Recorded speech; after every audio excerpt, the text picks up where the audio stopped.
Unit 1 of the course is titled Classical Political Philosophy. Classical in a context like this refers to either ancient Greek or ancient Roman. It's kind of the older, ancient ways of thinking or doing things. We are going to focus on Aristotle in particular as the kind of example or exemplar of classical political philosophy. And so what we're going to be doing in Unit 1 is we're going to try to understand Aristotle's views on justice and how justice relates to politics and the political community. And in order to do that, in order to really understand what Aristotle's political theory is, or what he thinks about justice, we're going to need to read a bit of his ethics. And so that's actually where we're starting. We're starting with a work he wrote called The Ethics, called the Nicomachean Ethics.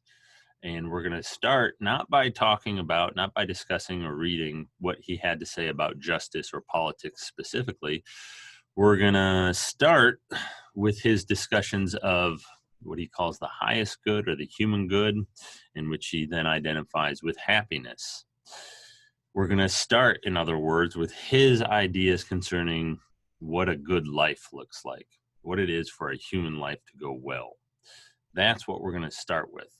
Because one of the things that we're going to see is that Aristotle's ideas on justice and politics can't really be adequately understood without an understanding of what he thinks about a good human life. Justice and politics, the political community, the good of the political community are intimately bound up with human happiness, with the humans living good lives. One last thing I want to say about this unit is that this is probably the most difficult unit of the course. Aristotle is not an easy read. He is the kind of philosopher, the kind of writer where you can read it, you can read a paragraph, you spend a minute or two or five or however long the paragraph is reading the paragraph, you come to the end of it, you have no idea what that paragraph just said. You can go back and reread it, and maybe you get like that much of an idea. He's difficult. And because he's so difficult, the primary way that you're really going to, so I want you to try reading it, try making sense of it yourself, but the primary way that you're really going to get a good grasp of what he's doing and of what he's up to is by paying attention to the videos that I'm going to post.